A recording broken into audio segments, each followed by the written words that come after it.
पूरी डिटेल होगी मेंबर्स की।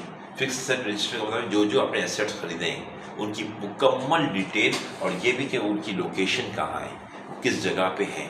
मिसाल मेरे कहूँ मेरे पास 100 AC हैं, तो ऑडिटर मुझसे पूछेगा 100 AC हैं तो कहाँ कहाँ है, तो मैं उसको ये भी बताऊंगा कमरा नंबर 1 में 2 AC हैं, कमरा नंबर 3 में 4 AC हैं, कमरा नंबर 10 में 5 AC हैं, कमरा नंबर 6 में, जैसे पूरी डिटेल हर एसेट की, मशीनों की, टेलीविज़न की, LED की, तमाम डिटेलें आपके पास होनी चाहिए। कितने का क्या खरीदा, कहाँ से खरीदा, सब कुछ खरीदा, प्लस ये कि वो कहाँ आपने फिट किया हुआ है। समझ में आया? फिर डायरेक्टर रजिस्टर है, आपके जितने डायरेक्टर्स हैं उनकी सारी इंफॉर्मेशन पूरी, उनके नाम, उनका फादर नेम, उनका CNC नंबर, उनका सब कुछ डिटेल होनी चाहिए डायरेक्टर रजिस्टर की। और जो रिटायर हो गए उनकी भी होनी चाहिए। डायरेक्टर इंटरेस्ट रजिस्टर क्या है? डायरेक्टर्स, देखो मैं डायरेक्टर हूँ, तुम डायरेक्टर बनोगे तो कुछ काम हम करवाएंगे कंपनी के लिए। हो सकता है मैं ये काम अपनी बहन से करवाऊँ, मेरी बहन बहुत अच्छा कारपेट बेचती है, तो मैंने अपने ऑफिस में कारपेट अपनी बहन की दुकान से लिया, तो इसको मैंने रिकॉर्ड करना पड़ेगा अलग से, क्योंकि इसमें मेरा इंटरेस्ट है कि मैंने अपनी बहन को फ़ायदा पहुंचाया है।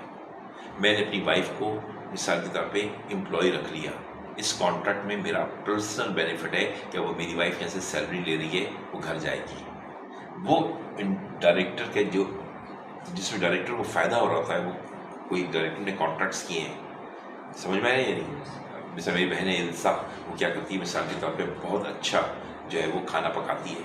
मैंने अपने ऑफिस में खाना अपने एम्प्लॉयज़ को दिया, खाना दे रहा हूँ कैंटीन में फ्री, और इल्सा से ख़रीद रहा हूँ, तो बताओ इसमें ये डायरेक्ट इंटरेस्ट नहीं है? तो ये पैसा खाने का कैंटीन का किसको मिल रहा है? मेरी सगी बहन को। तो भाई मुझे ये अलग से रजिस्टर बनाने में, सब डायरेक्टर जो है जो पर्सनल कॉन्ट्रैक्ट्स उनके होते हैं, जो कंपनी से कर रहे हैं, कंपनी से पेमेंट जा रही है बाहर, किसको जा रही है? उनके रिश्तेदारों को। तो उसको एक रजिस्टर बनाएंगे, उसमें लिखा होगा क्या जो डायरेक्टर हैं अब्बास, शाहाम और लाल, तो अब्बास लिखेगा अब्बास ने कितने अपने रिश्तेदारों को नवाजा, इसी तरह लाल लिखेगा उसने कितने अपने रिश्तेदारों को कॉन्ट्रैक्ट दिए। इस तरह सारे समझ में आई बात है।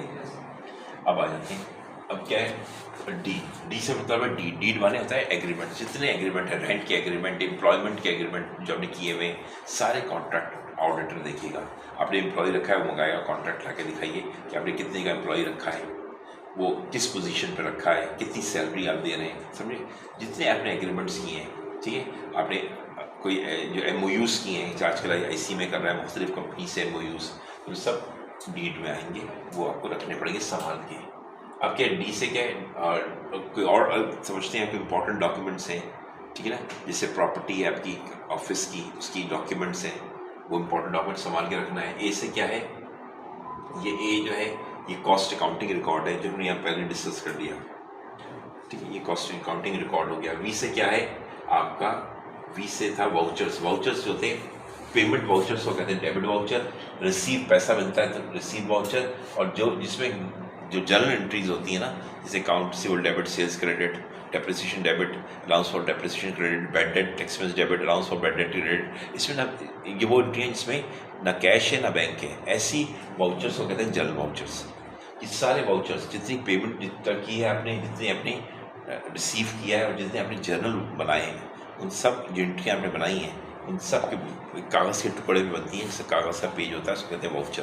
3 ही वाउचर होते हैं, ज़्यादा नहीं होते हैं, इसकी पूरी डिटेल होनी चाहिए आपके पास। फिर क्या है डब्ल्यू से राइटिंग्स, जो इंपॉर्टेंट राइटिंग्स है, मिसाल के तौर पे इंपॉर्टेंट जैसे कोर्ट का ऑर्डर है, आपके ख़िलाफ़ कोर्ट में केस चल रहा था आपकी कंपनी के ख़िलाफ़, और उससे कोई ऑर्डर दिया है कोर्ट ने, या मिसाल के तौर पे किसी ने आपकी कंप्लेन की है, इंपॉर्टेंट डॉक्यूमेंट है आपकी प्रोडक्ट के ख़िलाफ़ कि आपकी प्रोडक्ट में मिलावट है, ड्रग्स है, फार्मेसा कंपनी आपकी, तो इस तरह के इंपॉर्टेंट डॉक्यूमेंट्स संभाल के रखना पड़ेंगे आपको।